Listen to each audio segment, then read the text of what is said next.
Hi everyone, it's Mark here. It's the end of our week. The sun is shining, so this is the best part of the week for me, and it's made even more fun because this is the best fun I get, which is where I get to introduce our new members to you. So I'm delighted that Lee Lamb has joined me this morning from Bromley in Kent, just outside London. Lee, thank you so much for jumping on to do this. No problem at all. Hi, everyone. It's lovely to be here.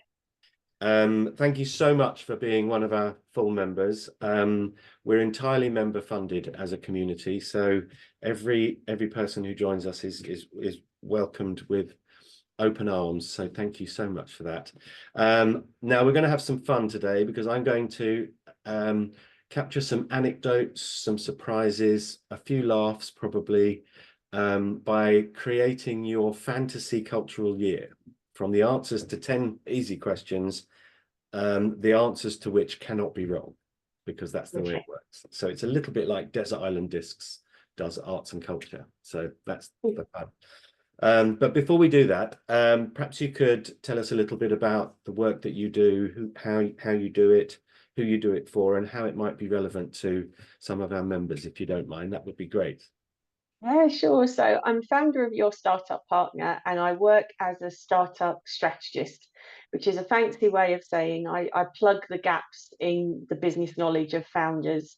Founders are much more interested in the idea and the passion behind the idea than necessarily, do they need to be a limited company or what finances do they need to worry about? So my background was very corporate. I was in financial services for a long time, doing COO, chief of staff roles, which are effectively the running of the organization.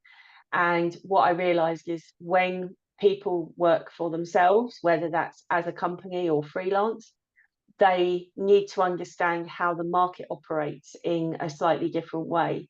And I see it as a massive opportunity for people to find a way of expressing themselves. We in when you think of the corporate world, you think of lots of people kind of trudging into offices and sitting down at their desk in cubicles, and it's all very like no creativity. That's not what they're paid for. And entrepreneurship for me is a way of people expressing themselves, uh, but also becoming commercially successful because of it. So one of the reasons I joined the network was because I've worked with a number of artists, directors, and creative people, and I recognise that their entrepreneurial mindset is very similar. So yeah, really excited to be here and to meet everyone. That's great. And the service that you provide and the support that you give is perhaps particularly valuable in our sector because as creatives, we are so far removed quite often from the essentials of business and commercial activity. I read once that I know you will know as well as I do that startups fail in alarming numbers. Something like 8 out of 10 don't make their first birthday. Yeah, it's a high Um, number. yeah, it's a real shame because quite often the idea is sound, the quality is fantastic. There is a gap in the market, and there's probably a market in that gap. But for whatever reason, I think the Federation of Small Businesses posted a list of the six main reasons why startups fail, Mm. and very little of them have to do with the idea itself. Oh, It, yeah, no, um, absolutely. It's always resources, whether that's internal resources, like having the right approach and the right kind of commercial ideas, or financial and social resources, who you can connect to, how much funding you have. And certainly from what I know of the arts and culture world, that is a very similar story. Yeah, absolutely, especially when so many of us rely on philanthropy and funding. Um, Yeah. so excellent. So wherever this appears, there'll be links to you and the work that you do so that our members can reach you and have a quick chat with you to find out if you're able to help. So thank you so much for that. Right, let's crack on to the fun. I'm going Hmm. to create your fantasy cultural year. This will be Okay. really interesting because you fall into the category of those who support those who work in the arts and culture. You're not a musician or a performer or an artist yourself. So this is going to be really fun, because normally I have people who have all of this sort of running through their veins. So this will be great. And I should point out for your benefit, and for those who are watching, that you haven't had any warning of what's coming. So this is going to be properly no warning whatsoever. improvised greatly. Okay, now I need to place you somewhere in the world. So I'd like you to think of a lovely building. Could be your favorite building, best piece of architecture, somewhere that you've always wanted to go to, anywhere in the world. Where would you like to start? Probably. I mean, my favorite building in the world, honestly, is Tate Modern. I love going there because it's such an old building, and then you see these amazing pieces of art inside it, and just I spend many hours just looking down that long turbine room, thinking this is just amazing. So if we're talking about my happy place, it's Tate Modern. Excellent. So I'm going to place you on the river, at an outdoor cafe, on the ramp that goes down to the turbine room. Yep. And next to you is a book. You've been sitting there. It's 6 p.m. It's June. It's sunny. You've had a wonderful day exploring Tate Modern, and there's a book on your right. So I need to know what that book is. It could be a book that changed your life. It could be your favorite book. It could be a recent discovery, or a book that you've always intended to read but never got round to. So what book can I place on your table? The one that instantly sprung to mind was Anne Bronte, The Tenant of Wildfell Hall. Oh, And I read it when I was very young, and I remember it because it was the first book I read that really talked about female empowerment. It's essentially a widow living by herself and not wanting a man, which in those days was absolutely scandalous. And I remember reading it thinking, this is amazing, and kind of opened my eyes to a lot of other literature. excellent. There it is. And on your left is a drink. What Okay. would you like to have there next to you, looking at the Tate? Always going to be a cappuccino. I live on coffee. I do as well. Have you ever had a nappuccino? No, what's that? That's when you have a double espresso and lie down for a half hour. It wakes you up half an hour later. Yeah, I Um, have actually reached that point of drinking coffee to the point where I have it to sleep, and everyone looks at me crazy because it is my bedtime drink. oh, oh, there'll be That's when you know there'll be it's basically nutritionists running through out my there. veins. There will be Yeah, nutritionists out there horrified now, but there we go. yeah.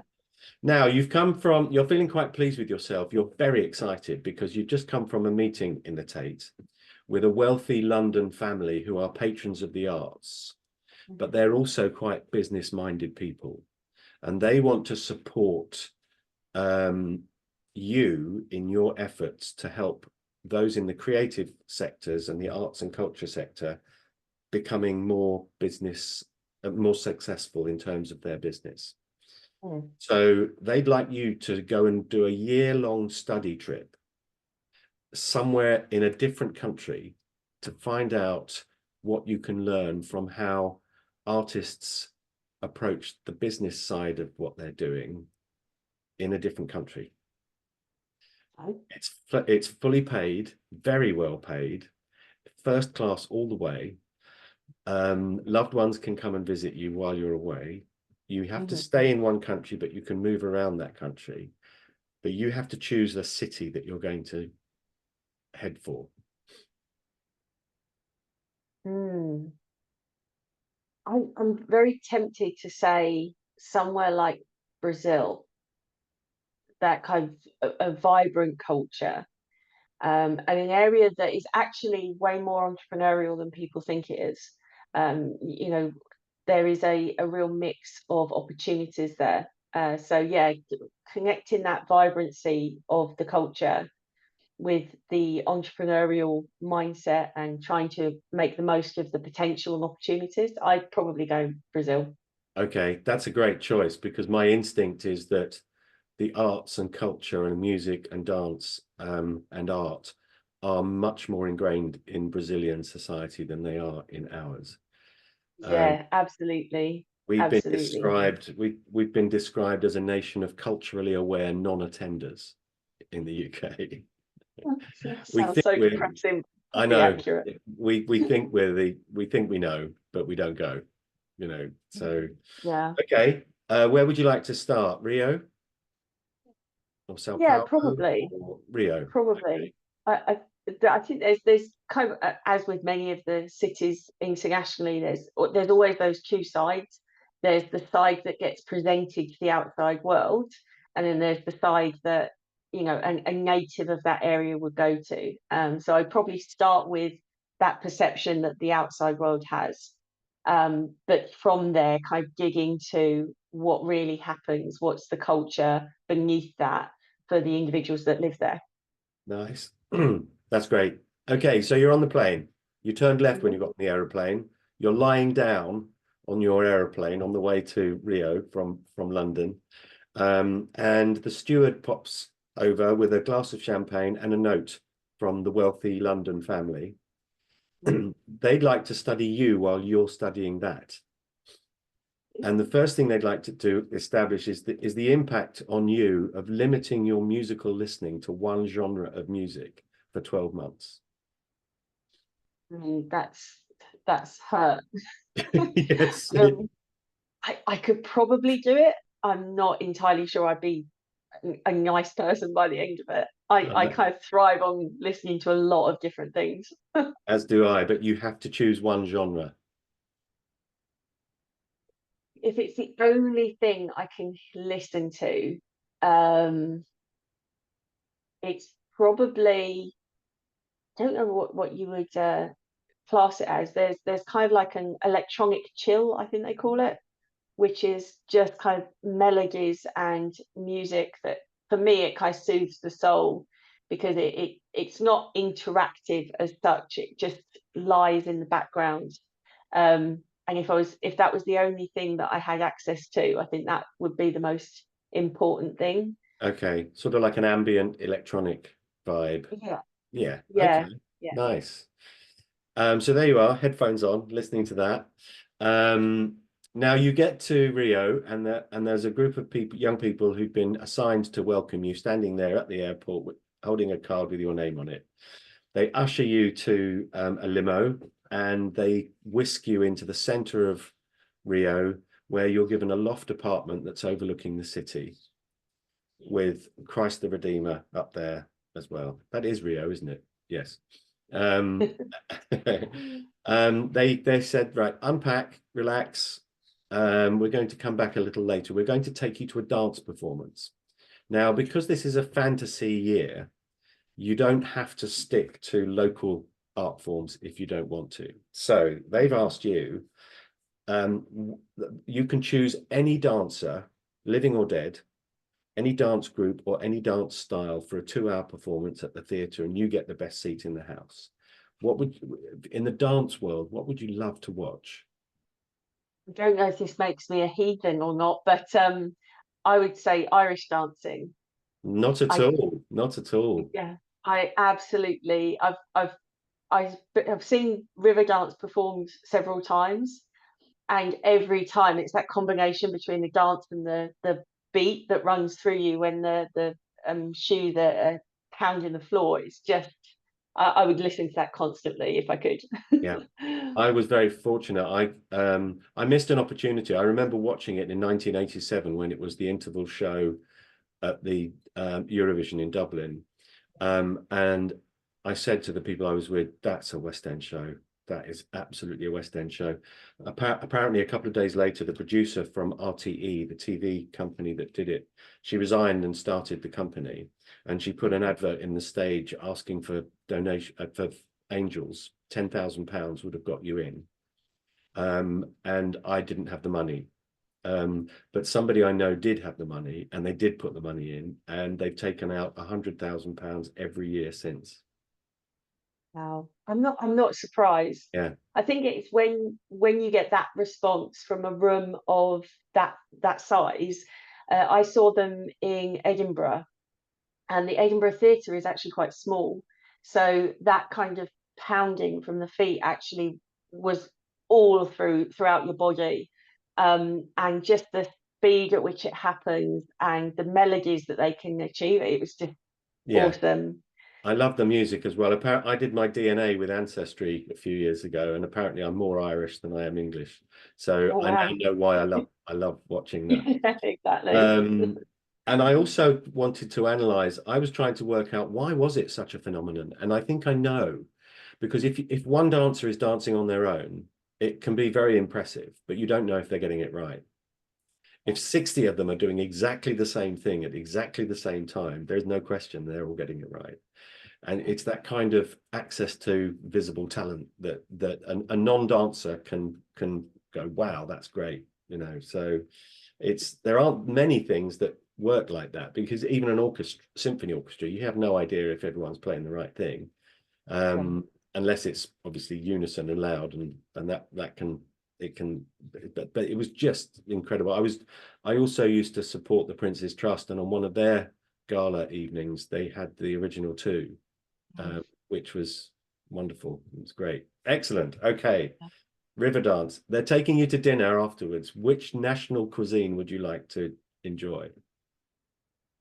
Um, I do love just a plain, well, I say a plain Argentinian steak is my absolute favorite. I'm feeling very Latin American today, obviously, but yeah, a good steak, really nice piece of meat, well cooked, would just be phenomenal. I love it. Excellent. Okay. That's yours. Now it's Visual Art Day tomorrow. And there is a wonderful new art gallery in Rio, which uses projection and virtual reality and all sorts of clever techniques that allow you to step into a painting. Mhm. Okay, you put the headset on, in you go. You can walk around inside this painting. The characters move. Is there a painting that you would love to step into in those circumstances?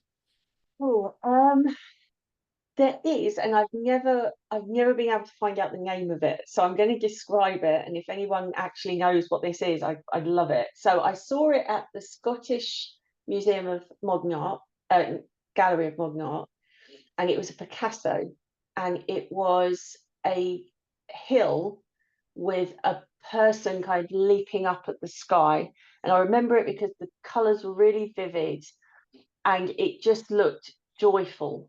And if you've ever kind of really looked at Picasso, Picasso doesn't really look joyful that often, not in this same way. It always evokes an emotional response, but this one in particular, I just remember looking at it for ages, thinking it was just joy, and the figure that was leaping just seemed to be leaping for the sun, for the sky, and it was just glorious. I loved it. Was it one character in the picture, or was it more than one? Yeah, it was just one, and it wasn't a person exactly. It was kind of like a model and almost like a mannequin, I guess. So Okay. there was no face. It was just kind of the limbs and the body and a head with no kind of identifying features, but that was pure white. And I have gone through the archives online of the Scottish Gallery of Modern Art, and I'm like, I know I saw it, Yeah. never being able to find out what the name was, which is really annoying because it was by far the one picture that has evoked like an immediate sense of joy. Well, I think we'll let our viewers see if they can help us identify it. Excellent. Well, you can have that. That's yours. In you hop. Now, I'm going to give you 4 art forms, and I'd like you to tell me which, if one comes to mind, you would like to see, because we're doing 4 nights now. The first night is a rock or pop concert. Who's up there for you? Number 1. Probably in excess. Whoa, excellent. Yeah. And then a play. Um, any spectacles by Priestley. I Nice. just love that play. Brilliant. And the musical. Uh, Joseph. all the words. I'm a bit of I'm one of those people. Years before you didn't sing along with the cast, I was very happy to do so. So Excellent. yeah. I was walking along the banks of the river when out of the Nile, that one. Yeah. Just love it. Brilliant. And an opera if you want as well. I don't really know operas, and it annoys me that I don't, because I love classical music, and I've heard opera from that. Probably something like La Traviata, just because it's one of those that um, it's escaped from the creative community into the sort of the wider known pieces of music. Lovely. You can have La Traviata. Excellent. Now, the final one is Hero Day. So imagine you're in Rio. I've booked a restaurant for a leisurely 2-hour lunch. You can invite somebody to come, living or dead, Okay. and they will come. This is the Okay. last, and then you're on the plane back home. Okay, cool. It would 100% be Maya Angelou. So I did part of my university degree was American Studies, and I specialized in Black American culture. And no matter what genre of art or music or anything that was created, Maya had some involvement in some way, whether it inspiration or actually creating something herself. And I think she was just wonderful. Brilliant. That's great. Now, finally, you're back on the plane on the way home. You've had a lovely, I hope you've enjoyed your year. It's been great. The limit to your musical listening has been lifted, so you're no longer listening to ambient music, electronic music. What's the first piece of music you would want to hear that you hadn't heard for a year? If I'd been listening to ambient music for all that time, it would be something like Guns N' Roses, something like Welcome to the Jungle, something very, very like the complete opposite, or some punk, because I used to like punk. This is what I couldn't pick one kind of music because I listened to absolutely everything. So if I've had that nice, gentle, calm music for a year, I'm going to need to burn off some energy and punk or Brilliant. rock.